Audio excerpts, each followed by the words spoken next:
अस्सलाम वालेकुम dear students. इस लेक्चर में हम डिस्कस करेंगे लीनियर डिपेंडेंस और इंडिपेंडेंस फॉर ट्रिग्नोमेट्रिक फंक्शन। आपको पता है इससे पहले हमने पोलिनोमियल्स को डिस्कस किया था और उससे पहले हमने डिफरेंट फंक्शंस को डिस्कस किया था। अब हम डिस्कस करेंगे ट्रिग्नोमेट्रिक फंक्शन को। आपके पास ट्रिग्नोमेट्रिक फंक्शन के लिए क्वेश्चन ये गिवन है, आपको ये कहा जा रहा है लेट मैं इसको इरेज़ कर दूं ताकि ये जो ऊपर निशान है वो इरेज़ हो जाएंगे तो आपको आसानी से नज़र आ जाएगा। Let V be the vector space for या of all functions define whether the vectors 2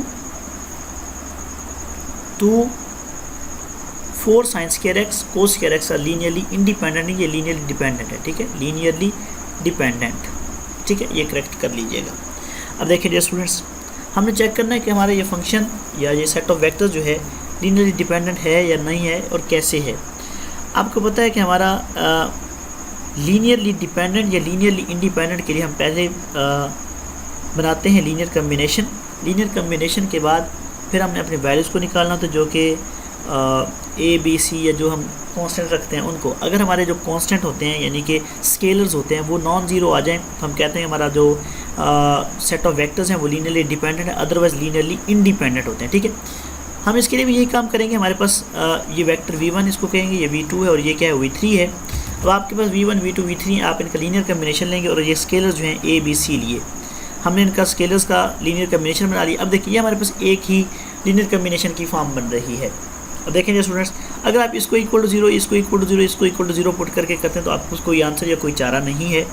बल्कि हम करेंगे क्या, हम करेंगे ये कि आपके पास, क्योंकि ये ट्रिग्नोमेट्रिक फंक्शन है और आपको पता है कि ट्रिग्नोमेट्रिक फंक्शन पीरियोडिक होते हैं और आपके पास इनकी जो डोमेन है वो आपके पास x belongs to all real number या ट्रिग्नोमेट्रिक साइन कोस की जो डोमेन है वो क्या होती है, set of all real numbers.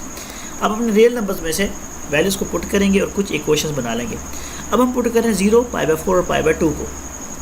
इसकी क्या रीज़न है डियर स्टूडेंट्स, इसकी रीज़न ये है कि हम इसमें कुछ भी पुट कर सकते हैं, लेकिन हमने 0 π/4 और π/2 को क्यों पुट किया। उसकी रीज़न ये है कि यहाँ पे आपका जो फंक्शन है वो प्रॉपर आंसर दे रहा है, यानी कोई 0 और 1 की फॉर्म में आंसर दे रहा है। इसके अलावा अगर आप पुट करते हैं π/6 तो आपका आंसर जो है वो 1/√3 या 1/√2 की फॉर्म में आ सकता है, जो कि आपको सॉल्व करने में इशू बन सकता है। तो इसलिए हमने x की जगह पे अपने इस इक्वेशन में 0 π/4 और π/2 को पुट किया। पहले हम 0 को पुट करते हैं तो sin 0 0 होता है और cos 0 1 होता है, तो आपके पास ये इक्वेशन बनी। फिर आपने π/4 को पुट किया तो आपके पास ये इक्वेशन बनी और सिमिलरली फिर आपने π/2 को पुट किया तो ये इक्वेशन बनी। अब π/4 पुट करने पर आपको पता है कि हमारे पास sin π/4 जो है 1/2 होता है, सॉरी आई थिंक सो 1/√2 होता है। और इसी तरह cos π/4 की भी वैल्यू पुट कर देंगे तो हमारे पास ये आंसर आएगा। इसको जब आप सॉल्व करेंगे तो 1/2 आई थिंक सो cos π/4 जो है वो 1/√2 होता है। मैं आपको ना यहाँ पे टेबल बना देता हूँ। इसका तरीक़ाकार ये होता है 0 30 45 और 60 और 90, ठीक है। इसे कहते हैं 0 डिग्री, इसको कहते हैं π/6, इसको कहते हैं π/4, इसको कहते हैं π/3 और इसको कहते हैं π/2। यहाँ होता है sin 0 0 होता है, sin 30 जो है 1/2 होता है, sin 45 होता है 1/√2 और sin 60 होता है √3/2 और sin 90 होता है 1।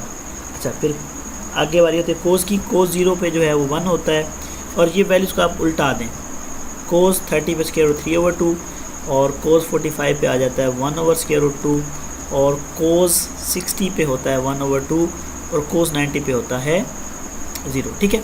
अब आप देखें, जब आप π/4 पुट करेंगे sin π/4 किसके इक्वल है 1/√2 के, तो 1/√2 है, ये साइन स्केयर है, तो जब स्केयर लेंगे तो 1/√2 कैंसिल आउट हो जाएगा। आपके पास यहाँ पे 4 है यानी 4b 1/2 आएगा, तो ये कैंसिल आउट हो जाएगा तो आपके पास 2b आ गया, ठीक है। इसी तरह cos स्केयर है, cos 45 किसके इक्वल है 1/√2 के, तो 1/√2 पुट किया तो ये आपके पास स्केयर भी था, स्केयर की वजह से स्केयर रूट कैंसिल आउट हो, ये आपके पास CO2 बन गया, C क्योंकि ऑलरेडी यहाँ पे। फिर हमने पुट करना है π/2 होता है 90 पर cos आपका 0 होता है, साइन आपको वैल्यू देता है 1। तो आपने ये इक्वेशन बना ली, इन इक्वेशन को सॉल्व किया तो आपके पास ये वैल्यूज़ आ गई। आपको पता है जब आपके पास कोई वैल्यूज़ आ जाती हैं तो आपका सिस्टम जो होता है वो लीनियरली डिपेंडेंट हो जाता है। अगर आपकी वैल्यूज़ जो हैं वो सारी 0 0 हो जाए तो आपका सिस्टम क्या बनता है, लीनियरली इंडिपेंडेंट। तो आपके पास सिस्टम ने नॉन ट्रिवियल सोल्यूशन दे दिया। नॉन ट्रिवियल सोल्यूशन का मैं पहले बता चुका हूँ ट्रिवियल सोल्यूशन होता है 0 0 0, नॉन ट्रिवियल सोल्यूशन होता है 0 0 के अलावा, यानी 0 0 के अलावा कोई भी सोल्यूशन आ जाए वो नॉन ट्रिवियल सोल्यूशन होता है। अब जब आपका सोल्यूशन जो है वो नॉन ट्रिवियल हो जाए तो आपका जो सिस्टम है, जब सोल्यूशन नॉन ट्रिवियल हो यानी कि सारी वैल्यू 0 ना हो, तो आपका जो सिस्टम होता है वो लीनियरली डिपेंडेंट होता है। तो आपने बता दिया कि आपके जो वेक्टर्स थे वो लीनियरली डिपेंडेंट है। तो ये है हमारा आज का काम। इंशाल्लाह नेक्स्ट लेक्चर में हम थ्योरम्स को डिस्कस करेंगे। अभी के लिए इतना ही। अल्लाह हाफ़िज़।